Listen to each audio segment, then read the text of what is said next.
to put people back to work, and Congress is continuing to do their job. Over the course of the coming weeks, we're looking forward to making progress. There's also news out this morning about a foreclosure moratorium extension. Some of you may have seen. The COVID crisis has triggered a housing affordability crisis with more than 10 million homeowners behind on mortgage payments and communities of color at even greater risk of eviction and foreclosure. Today, the administration is taking another step to bring urgent action, relief to the American families struggling to keep a roof over their heads. This is something the president talked about on day one. We talked about on day one, but today the Departments of Housing and Urban Development, Veterans Affairs, and Agriculture announced they will extend and expand the foreclosure relief programs, building on the steps President Biden spoke about a couple of weeks ago. These critical protections were due to expire in March, but as part of today's announcement, the foreclosure moratorium and the mortgage forbearance enrollment window will be extended through June 30th. The administration will also provide up to 6 months of additional mortgage payments to forbearance for borrowers who entered forbearance on or before June 30th, 2020. These actions will bring needed relief to most of the 2.7 million homeowners currently in forbearance and extend forbearance options for nearly 11 million homeowners with government-backed mortgages across the country. It's critical, it remains critical, that Congress pass the American Rescue Plan to deliver more aid to struggling homeowners. As we speak, or maybe a little earlier, depending on when the call wrapped, Jeff Zients had a regular call with a number of governors, our COVID response coordinator, of course, providing them with key updates on our pandemic response, as well as hearing from them about the work they're doing on the ground. As a part of that call, he announced that we're increasing the vaccine supply to 13.5 million doses per week that will go out to states. This is a 57% increase from the amount states received when the president was inaugurated. So since then, obviously, we have announced a couple of increases over the course of time. We're also announcing that we're doubling the supply to our pharmacy program. When we announced that, we said it would be building over time. So today's announcement amounts to 2 million doses going to local pharmacies this week, and this program will expand access in neighborhoods across the country so that people can call and make an appointment and get their shot conveniently and quickly. Eventually, as supply increases, more than 40,000 pharmacy locations nationwide will be providing COVID-19 vaccines through this program. This is a critical part of our plan. Second to last item. Second to last, but certainly not least, we opened healthcare.gov as planned and as we had announced for a special enrollment period until May 15th to provide all Americans the opportunity to sign up for health insurance. They can go to healthcare.gov. Nearly 9 million Americans are eligible for free or subsidized health insurance. Finally, as you know, a brutal Arctic mass impacted the central United States this weekend, bringing freezing rain, sleet, and snow from Texas to the mid-Atlantic. On Saturday night, Texas Governor Greg Abbott requested a federal emergency declaration due to the severe weather storm. Homeland Security Advisor Dr. Liz Sherwood-Randall called Governor Abbott on Sunday to let him know that the president had immediately granted his request to help meet the state's mass care and shelter needs. Yesterday, Liz additionally called the other governors in the storm's path on behalf of the president, including Governor Ivey of Alabama, Governor John Bel Edwards of Louisiana, Governor Laura Kelly of Kansas, Governor Reeves of Mississippi, and Governor Kevin Stitt of Oklahoma. She expressed the president's strong commitment to ensuring that the federal government proactively does everything it can to support state and local officials in preparing for and responding to the events that impact our citizens. We will, of course, continue to monitor the storm's updates in the days ahead. With that, Steve, go ahead. First, Jen, the president's schedule didn't have a whole lot of official events before he leaves this afternoon. Can you give us a sense of what he's been doing today? And then does he plan to reach out to those specific governors from those affected states, Governor Abbott and others who have been affected by the storm? I expect, so let me take the second one first. The president has been kept abreast, as I noted, of the events and been provided updates, regular updates on the storm and the progress, and of course, the emergency declaration. I don't have any calls to read out, but I expect he will be involved personally, and if we have calls that he's making himself, we will provide that information to all of you. In terms of what he's spending his day doing, he's continuing to have meetings with his policy teams and experts about his plans to bring relief to the American people and public, and he's remained focused on that today behind the scenes before he travels to Wisconsin for a town hall later this evening. And just on the vaccine announcement, is there any discussion of this winter weather affecting the vaccine distribution, and what steps is the federal government taking to ensure that there's no spoilage of those vaccines, which have to be kept in those very cold temperatures during shipping and rain delays? You're right that we monitor, obviously, weather, Mother Nature, and the weather can sometimes impact and requires contingency planning, which is something our team is quite focused on. Our COVID-19 response team is also in close touch with state and local governments across the country. We're monitoring the situation in Texas very closely. Obviously, FEMA is running point on a number of the operational pieces, but while I don't have an update now, it's something we're very mindful of, and we contingency plan to ensure people are getting the doses they need at an appropriate timeline. On a different topic, Congressman Benny Thompson filed a civil suit against former President Trump. Part of what we expect to be a slew of civil suits against the former president and others involved in the January 6th insurrection. Does President Biden have any response to that, and does he support efforts like that to use the civil courts to hold President Trump accountable? He certainly supports the rights of individuals, members of Congress and otherwise, to take steps through the judicial process, but I don't think we have a further comment on it than that. Go ahead. Oh, sorry, Trevor, let me go to you, I promised. Go ahead. Just two on foreign policy for you. First, there was a rocket attack in Iraq yesterday, and Iraqi officials have said that the group that took responsibility for that attack has ties to Iran. My question is, one, whether you've made that determination as well, and two, what kind of retaliation would be considered? Sure. Appreciate the question. We're still working through attribution with our Iraqi partners to determine precise attribution for this attack. Obviously, that's a priority.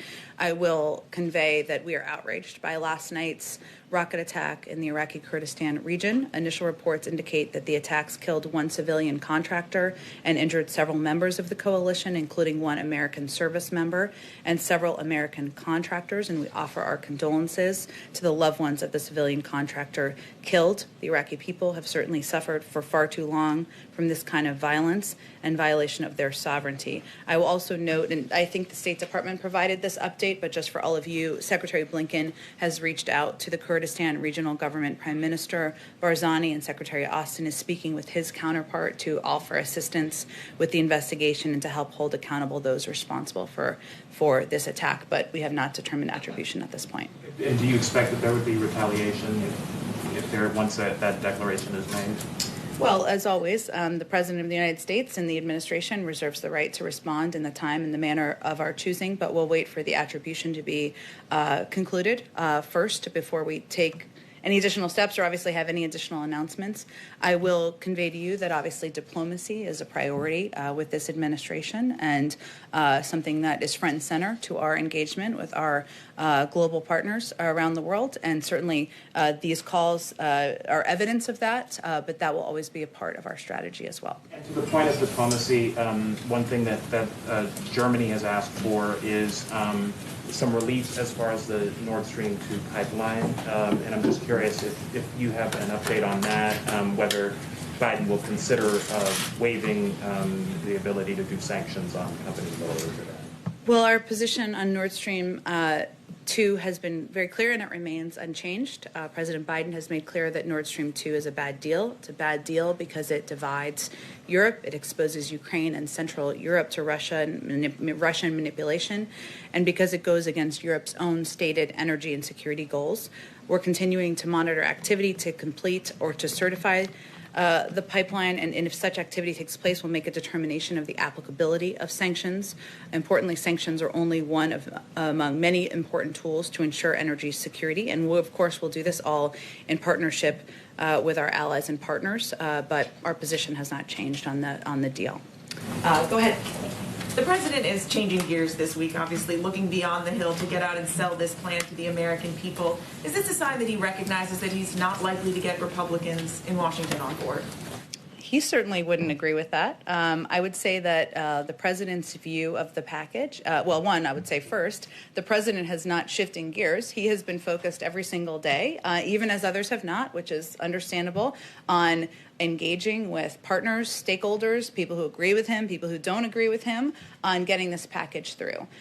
This is an opportunity, as you noted, to go out and have a conversation with the people of Wisconsin, people who agree with him, people who disagree with him. But if you look at the polls, they are very consistent. The vast majority of the American people like what they see in this package. And that should be an indication, or should be noted by members of Congress as they consider whether they're going to vote for it or not. So is he hoping then that these visits will help build pressure on members of Congress? No, his objective is really to make sure he is engaging directly with the people who are impacted by the pandemic, who are impacted by the economic downturn, who are worried about whether they're going to get a shot, who don't know where to get information, who are worried about whether they're going to be able to put food on the table. That's the focus of this trip. Obviously, Republicans in Congress will have to make their own choice about whether they support the final package. It's still working its way through Congress, but the vast majority of the public supports it, including the vast majority of most members' constituents, so it's really a question for them. And on another topic, would the president sign legislation to create a commission to investigate the January 6th attack? Well, I saw an announcement, I believe it was yesterday, if I'm remembering correctly, by Speaker Pelosi, or some comments, I should say. It's, of course, Congress's decision to form this commission, as we've talked about a bit in here, but it's certainly one the president would support. And President Biden has made clear his views on the tragic events of January 6th, including where responsibility for them lies. He backs efforts to shed additional light on the facts to ensure something like that never happens again. In addition to the recently announced desire to put together a commission or form a commission, we'll continue to work with Congress to identify measures that the federal government can take going forward to prevent violence we saw on January 6th. And as you know, probably, Mary, there's a number of hearings that are upcoming in the coming weeks, and we'll be cooperative with those, of course. What would you hope to learn through a commission? Because obviously we saw a very thorough airing of the events last week. Well, again, I don't think the tenets of the commission have been formed. That's up to Congress to do. We have a role to play in the federal government, of course, with ongoing investigations out of the Department of Justice, but he supports efforts to move forward with it, the desire to have one, certainly understanding and knowing how much the events on the 6th impacted members sitting on the Hill. Go ahead. Jen, thank you. The president, yourself, have frequently cited what you describe as the failures or the shortcomings of the Trump administration as it relates to their response to COVID. We're now nearly a month into this administration. Does the Biden administration now own the coronavirus response? Well, certainly the President of the United States owns the response to the COVID pandemic. That's why he is focused on it every single day. However, it's important for the American people to know what we inherited when the president came into office. And what he inherited was not enough supply, not enough vaccinators, not enough places for vaccinations to happen. Communities had been left to fend for themselves. And so that's what he's been focused on and working on. But certainly, if he were standing here, he would say that's why it's the issue he wakes up every morning and is focused on, because addressing it is what's on the minds of the American people. And he's the president. It's his responsibility to focus on it. Let me ask you, if I can, I want to bounce around a little bit back to the impeachment trial that just wrapped up. You guys posted a statement late on Saturday where he said the final vote, though it didn't lead to a conviction, the substance of the charge, the president said, is not in dispute, even those opposed to the conviction. He cited Mitch McConnell believed that Donald Trump was guilty of a disgraceful dereliction of duty, practically and morally responsible for provoking the violence unleashed on the Capitol. So if he wasn't convicted through an impeachment trial via Congress, via the Senate, how should a president who commits acts that President Biden says are not in dispute be punished? Well, I think obviously there was a process that worked its way through the Senate. That's why we put out a statement on Saturday evening. Does he support criminal prosecution? That will be up to the Department of Justice to determine. We're doing something new here, and there's going to be an independent Justice Department to determine what any path forward and any investigation would look like. Absent this president's actions, though, do you think, does something like this, does it seem, I mean, Mitch McConnell left that door open to criminal prosecution. Would actions like this, do they meet the bar for criminal prosecution? I am not going to speculate on criminal prosecution from the White House podium. The president is committed to having an independent Justice Department that will make their own decisions about the path forward. Let me ask you a last question on the candidates. Housekeeping around here. TJ Ducklow, as we know, is no longer working for this White House. He was suspended for a week after comments that he made to a female journalist. The president, as you know, on Inauguration Day said, if you're ever working with me and I hear you treat another with disrespect, talk down to someone, I promise you I will fire you on the spot. No ifs, ands, or buts. He didn't fire TJ on the spot. He has since resigned. Has the president's position on talking down or disrespecting others changed? I think the president leads by example, and I try to do the same. And on Saturday, when we announced that TJ Ducklow had resigned his position, something we all agreed was the right path forward, I made clear that every day we're going to try to meet the standard set out by the president in treating others with dignity and respect, with civility, and with a value for others through our words and our actions. He's no longer employed here, and I think that speaks for itself. Go ahead. Jen, thank you. As you prepare to put out an immigration plan as soon as the end of this week, can you give us a little more information on the timing? And also, when it comes to the Dreamers, can you give us any specifics on whether a potential pathway to citizenship will be part of the plan for that particular group? Well, there certainly is part of the proposal that the president outlined and proposed on day one is an earned path to citizenship, right, for 11 million immigrants who are undocumented immigrants who are living in the country. He's also somebody who believes in the rights of the DACA recipients to be in the country. He was here during the of course, Obama-Biden administration, of which he played a prominent role, important role, and supported that program. We've outlined the tenets of what we think the proposal should look like, which includes that, but also includes funding to address the root causes, includes investment in smart security, but Congress will have to work through what it looks like moving forward and what components will be included in here or what components could be dealt with separately. And how important will it be to this administration that this be one overarching, large, comprehensive package versus pieces of an immigration plan that are broken up and passed separately? Well, I understand and I've read, I know there's different points of view and different views from prominent and important advocates on this particular issue, but we're going to let the bill be presented formally at some point soon. I'm not going to get ahead of that process, and certainly the president feels that all of these requirements that are in the bill, these components of the bill, are what makes it comprehensive. They all need to be addressed. That's why he proposed them together.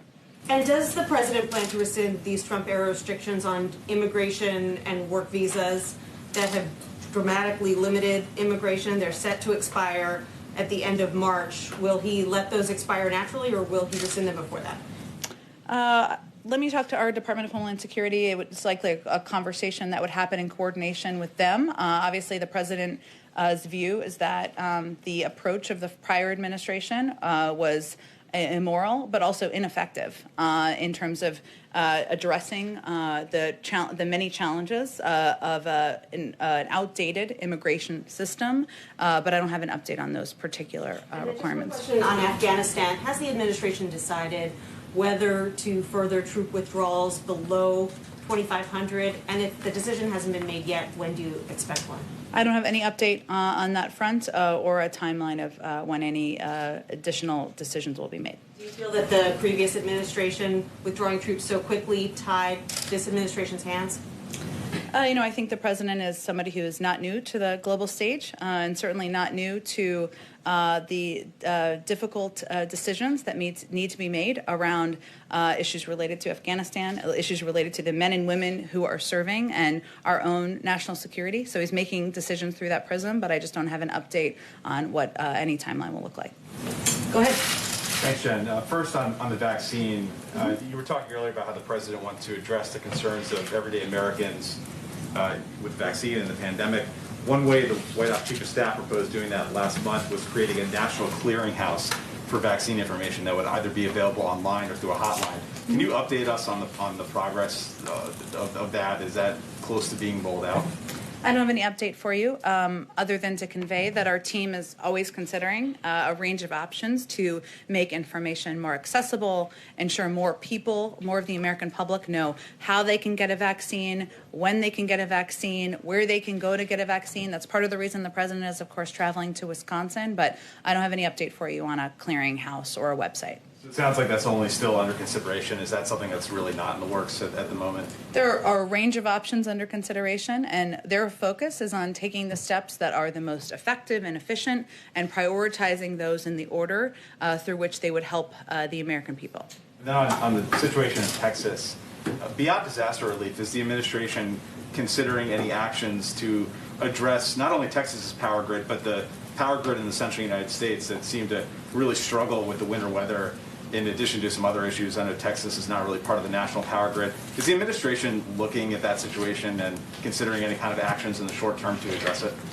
Well, I think our focus right now is ensuring that the millions of people across Texas who are impacted by the storm get the relief they need. Obviously, that's why the president and his Homeland Security advisor took very quick action over the weekend.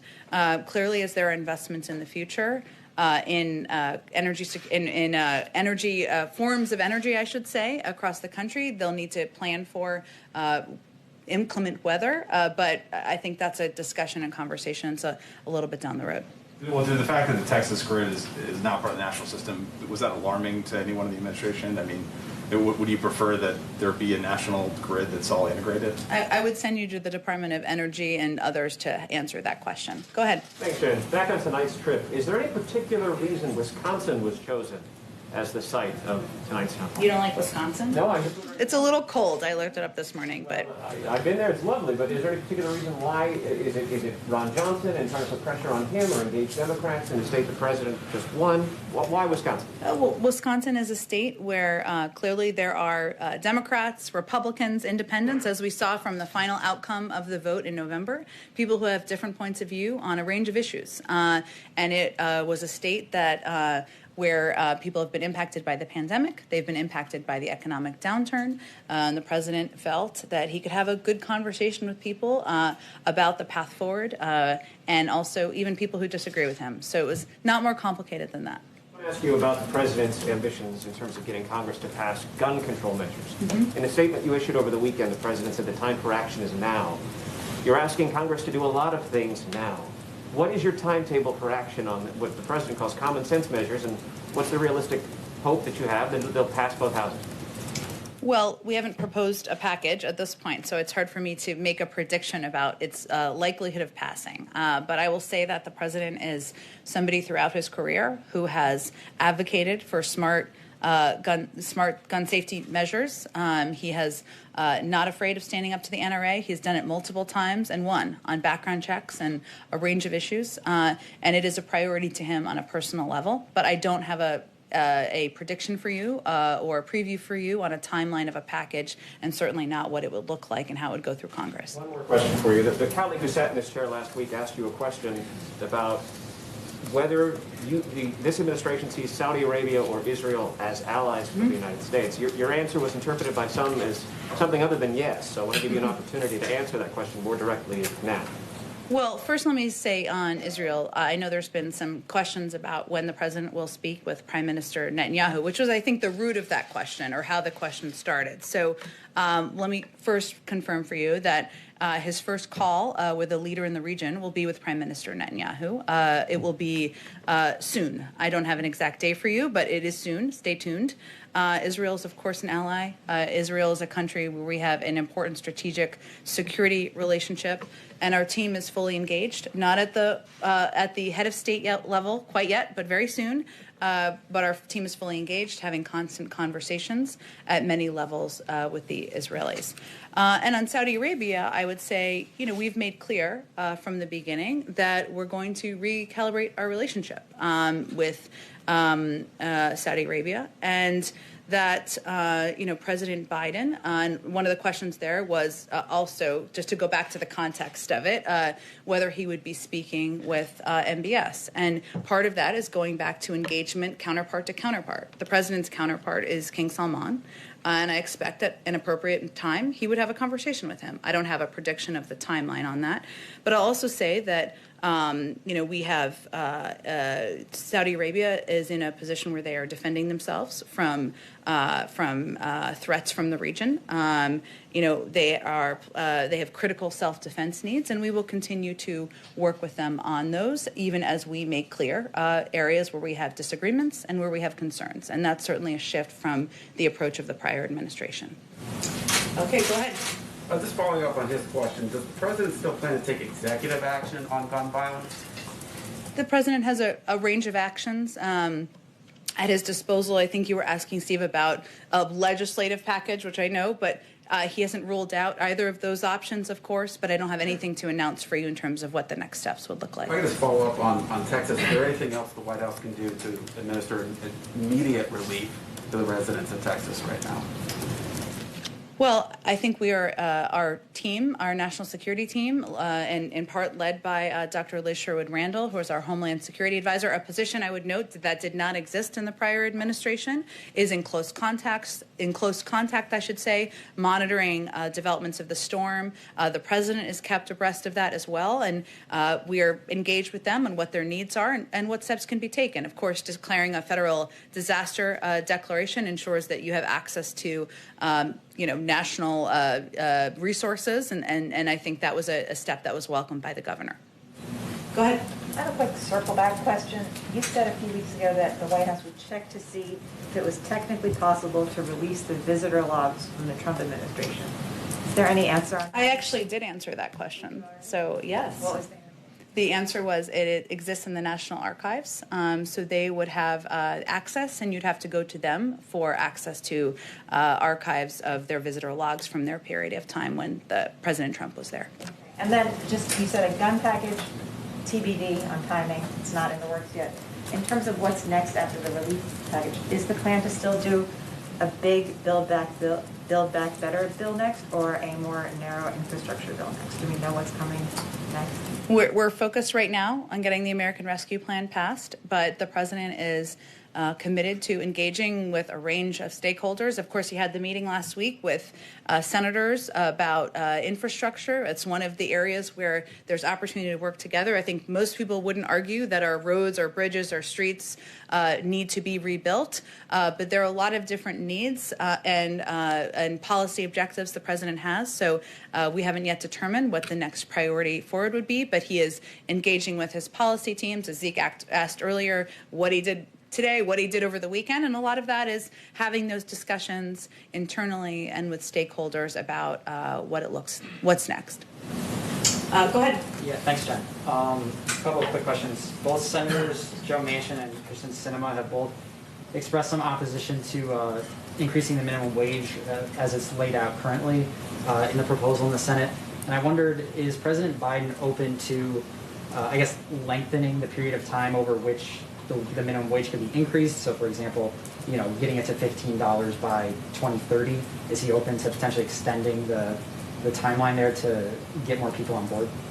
Well, we'll let the process play out through the Senate, through the House first, and then through the Senate as they're negotiating what the final components will look like in a package. The president put an increase in the minimum wage in the initial package because he thinks it's important for American men and women who are have a full-time job, working hard, to have a decent wage, and he thinks it's a long past time to raise the minimum wage. But we'll let the process see itself through, and I'm not going to negotiate what he'd be open to and not from the podium. Just a couple other quick ones. One, I just wanted to clarify something. Prime Minister Trudeau's office, after his call with President Biden in January, he said that they had agreed to meet in February, and I just wanted to see if you could clarify, do they plan to meet in person, or was that just, the phrasing was off and they planned to have another call. I was just curious. You can meet over video, as we all know. I don't have any timeline of a meeting to convey or to confirm for you, though I would anticipate for all of you that it will be a couple of months before their president has an in-person or invites a foreign leader to meet in person here at the White House. And the last thing, spring training for baseball starts this month, and I wonder. So my husband tells me. Has the White House or the Biden administration been in touch with Major League Baseball to give recommendations about safety protocols, about whether it's safe to have the season at this point? I'm happy to check with our COVID team and see if they've had any conversations. Obviously, this is not the first season during the pandemic, but I will check and see if there's any role we have to play here. Go ahead in the back. Thank you, Jen. With the President Trump's impeachment behind us, do you believe an impediment has been removed in terms of passing the COVID Relief Act? I mean, was that a distraction for anyone on the Hill or in the White House? It certainly wasn't for us. And members of Congress on the Hill continue to do their job in having conversations at the committee level. It was obviously an important week in our nation's history. We put out a statement from the president on Saturday, and we understand why there was a focus on it from, of course, the media and also from many in the public. But we have said from the beginning that the president would remain laser focused on getting the American Rescue Plan passed. That's exactly what he did last week and what he'll continue to do this week. And we are pleased with the urgency we've seen from members of Congress as well. Go ahead. Jen, does the president still plan to address Congress this month as he has said he expects to? And do you have any information for us about the timing? We don't know where the February 23rd date came from. It's a great mystery. I've not Nancy Drew'd that one out yet, but it was never planned to be in February, and we don't have a date for a joint session at this point. Certainly the president looks forward to addressing the public. We remain in touch with leaders in Congress about a timeline and a format and what that would look like. Obviously, it won't look like it has looked like in the past that many of you have covered and I've attended, where you all sit on the floor of Congress and the president gives a speech because of COVID. But we're not behind any timeline because that date was never accurate. And then one more on immigration. There's a federal judge in Texas who could soon decide the fate of the DACA program for Dreamers. If he moves to kill that program before Congress addresses the issue, what is the administration prepared to do to shield this population from deportation? Well, the DACA program is important to the president. It is a program that he has long been committed to protecting and preserving and taking every step he can to do exactly that. I'm not going to get ahead of a judge's ruling in Texas, but we will certainly watch closely, and if there's more to say after that, we will share it. Go ahead. Jen, Mitch McConnell said on the Republican opposition to COVID relief, he said this is going to help unify their party. He said, I don't think many Republicans are going to be up for many things that are coming out of this administration. You remember what Mitch McConnell said in 2010 about the Obama administration then. He said the single most important thing we want to achieve is for President Obama to be a one-term president. So I guess my question is, what lessons were learned from then? And given McConnell doesn't see any political incentive to work with Democrats, can you work with someone who isn't motivated to work with you? Well, the president has known Senator McConnell for some time, and he's spoken with him a number of times, and he's certainly hopeful that they can find a way to work together and addressing the challenges facing the American people. But I don't know if it's about lessons for us as much as, the country's looking... Well, here's the thing, though. The country is looking for action. I mean, the country is looking for progress, for solutions on COVID, on the economy. The package that the president has proposed has the support of almost 3/4 of the public in most polls. So I'm not sure what numbers Senator McConnell is looking at, but the American people have been clear what they're looking for. And if they make a decision, Republicans in Congress, Senator McConnell, to vote against the will of their constituents, I would suggest you ask them why that's smart politically for them to do. Go ahead in the back. Yeah, good afternoon. Owen Jensen, EWTN, Global Catholic Network. So regarding the American Rescue Plan, groups like pro-life groups, including the Susan B. Anthony list, very concerned that millions of U.S. taxpayer dollars will go to the abortion industry in violation of the Hyde Amendment. We know where President Biden stands on the Hyde Amendment, but that being said, can this administration right now guarantee, if the American Rescue Plan is passed, that no taxpayer dollars will go to the abortion industry? Which component of the American Rescue Plan are you referring to? I'll pull it up right here. A $50 million funding increase for the Title X program, $750 million for global health activities, and billions in funding for community health centers without applying the Hyde Amendment. Well, the president's view on the Hyde Amendment is well known, as you have stated in your question. He also believes that community health centers are a key part of addressing the pandemic, of ensuring that people in communities have access to vaccines, have access to treatment and information about making sure they're healthy and their loved ones are healthy. So that remains a priority to the president. He's shared his view on the Hyde Amendment. I don't think I have anything new for you. To follow up on that, can he guarantee Americans who don't want their tax dollars, pro-life Americans who don't want their tax dollars, funding abortion, can the administration guarantee those tax dollars won't go to abortion? I think, Owen, as I've just noted, 3/4 of the public supports the components of the package, wants to see the pandemic get under control, wants to see people put back to work, vaccines and arms. So I think that answers your question. Okay, we're going to move on. Go ahead in the back. In a couple of days, the president will address the Munich Security Conference. And I think one point the Europeans would like to better understand it, what he means with foreign policy for the middle class. Does it mean to uphold Donald Trump's tariffs, like in the case of aluminum from the UAE? The Biden administration used the same reasoning as the Trump administration. I can assure you that this president is not looking to the last presidency as the model for his foreign policy moving forward. President Biden has been working in the global arena for decades, and what he means by foreign policy for the middle class is ensuring that our team working on economic issues, our team working on national security issues, our teams thinking about how policies impact the American people are talking, and that we make decisions and make policies through that prism. We are certainly reviewing a range of tariffs that have been put in place by the past administration. I don't have any updates on that for you, but what the president is speaking to is the importance of contemplating integrating our domestic and national security teams and the policy making and the process that they go through, and his view that we are stronger globally if we take care of our house here at home. So that is part of his objective as well.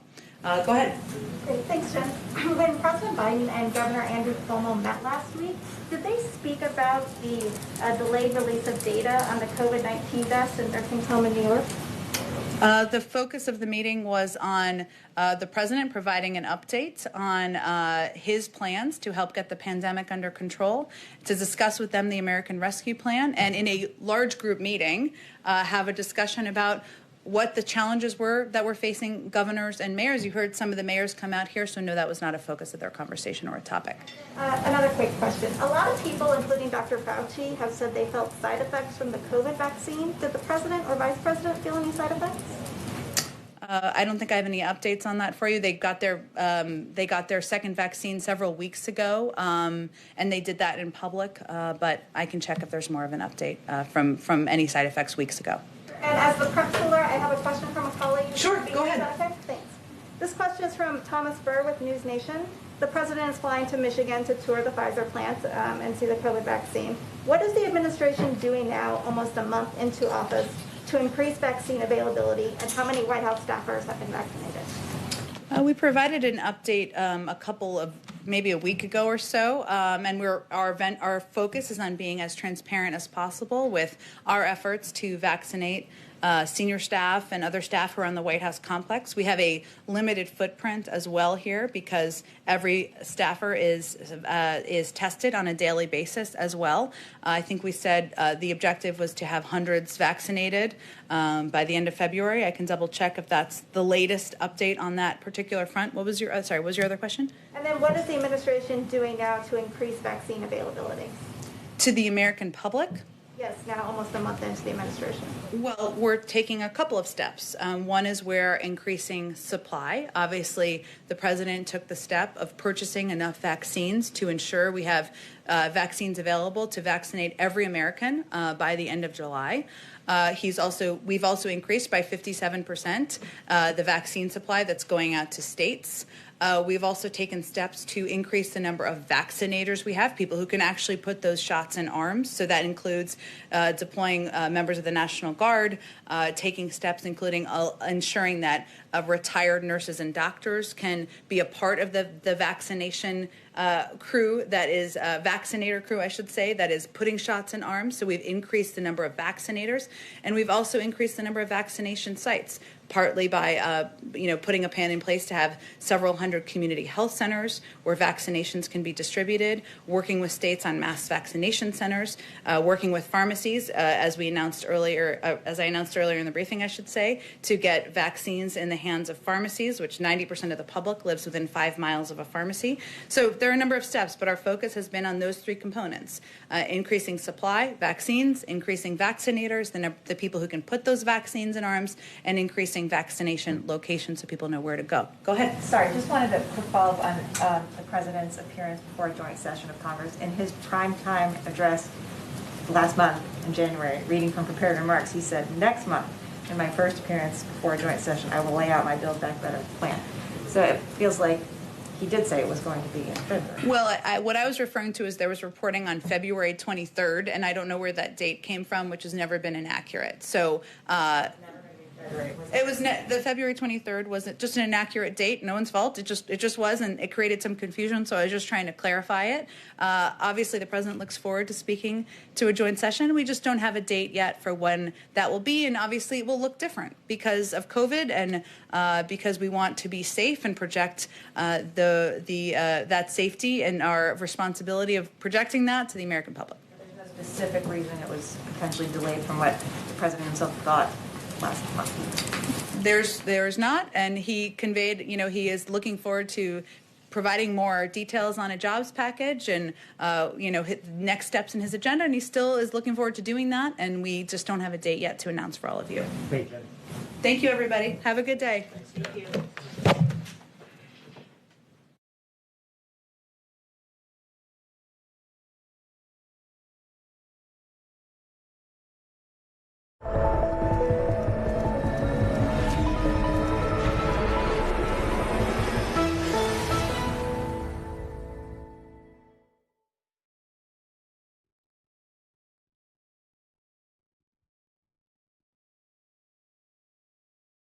Now, when it matters most, the straightforward facts. ABC News is America's #1 news. #1 in the morning, #1 in the evening, with America's most watched newscast. #1 in late night versus the competition. The #1 news magazine.